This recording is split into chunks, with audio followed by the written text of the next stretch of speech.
আমি সোমনাথ, আপনারা দেখছেন অ্যাকোয়া লাইফ প্লাস চ্যানেল। আমি আবার চলে এসেছি।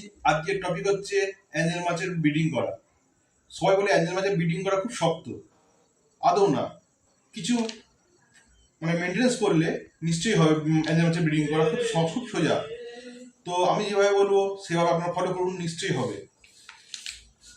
আর কেউ ভিডিওটা স্কিপ করবেন না, নাহলে ছোটো ছোটো কিছু ইনফরমেশন থাকবে, হয়তো ওগুলো আপনারা বুঝতে পারবেন না, সেই জন্য হয়তো আপনারা বাচ্চা ফুটবে না। তখন আমাকে এই চ্যানেলে এসে বলবেন যে আমি ঠিকঠাক ভিডিও করতে পারি না, কিংবা হয়তো আমি কোনো ভুল ইনফরমেশন দিচ্ছি আপনাদেরকে।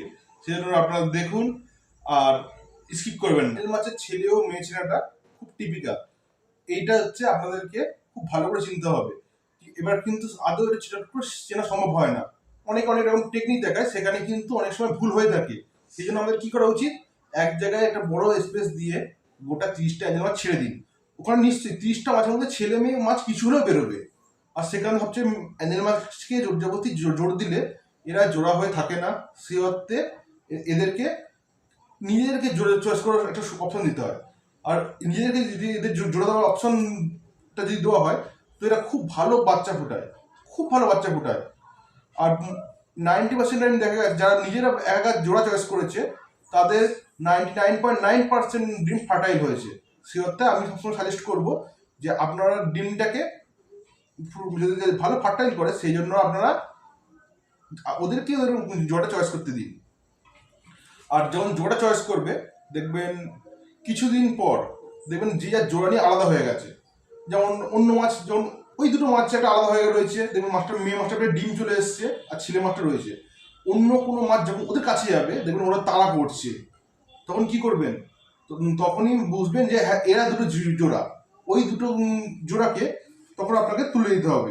যখন দুটোকে একসাথে ছাড়বেন, সেই একটা অ্যাকুরিয়াম নেবেন। অ্যাকুরিয়াম মাপটা কত হবে, 30 ইঞ্চি ইন্টু 15 ইঞ্চি ইন্টু 15 ইঞ্চি, অর্থাৎ লম্বায় একটা 30 ইঞ্চির একটা অ্যাকুরিয়াম নেবেন, চওড়ায় 15 ইঞ্চি হবে, ডিপ 15 ইঞ্চি হবে।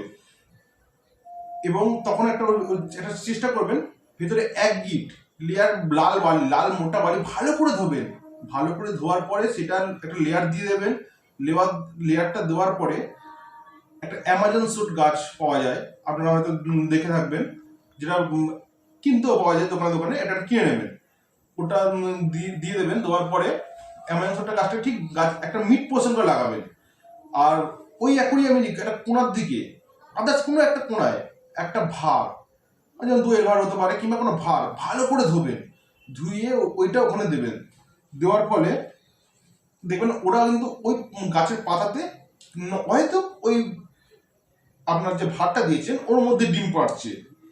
হ্যাঁ, কিন্তু এখানে বিশেষ একটা সতর্কবাণী বলা যেতে পারে, পিএইচটা খুব টিপিক্যাল জিনিস।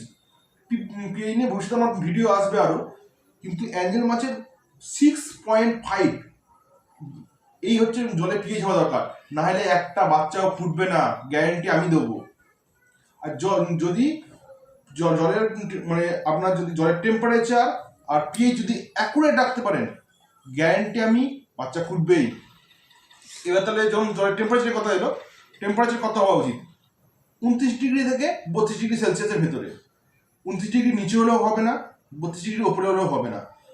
এই কটা জিনিসকে যদি ছোটো ছোটো কটা জিনিস যদি ফলো রাখতে পারেন, দেখবেন আপনার অ্যাঞ্জেল মাছের ব্রিডিং করা খুবই সোজা। আর আরেকটা বিশেষ সতর্কতা, যেন স্ত্রী মাছ আর পুরুষ মাছ যেখানে ডিমটা পারবে সেইখানে যেন কেউ আচমকা ভয় দেবেন না। ভয় দিলেই কিন্তু ওরা নিজেদের ডিম নিজেরা খেয়ে ফেলে। এইটা একটা বড় কিন্তু একটা প্রবলেম আছে অ্যাঞ্জেল মাছের ক্ষেত্রে।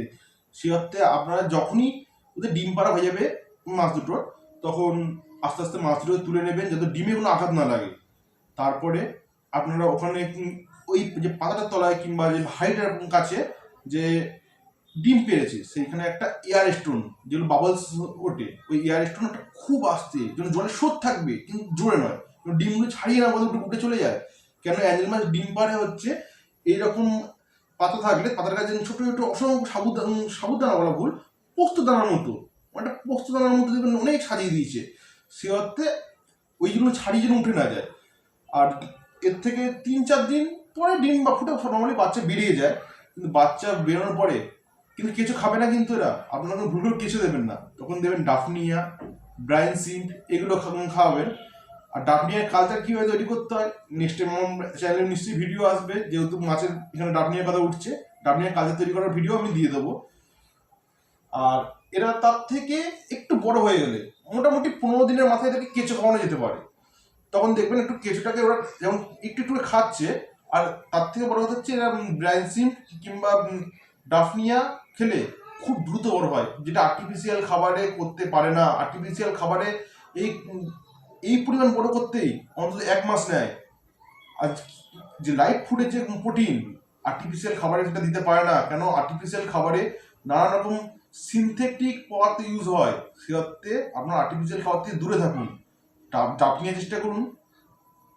সবচেয়ে কম খরচায় খুব সুবিধাজনক জিনিস আর খুব পুষ্টি গুণে ভালো, সেটা আপনার ডাবনিয়া ব্যবহার করুন। ঠিক আছে, আজকের মধ্যে ভিডিও এই পর্যন্তই। নমস্কার। আমার চ্যানেলটা লাইক করবেন, সাবস্ক্রাইব করবেন, শেয়ার করবেন।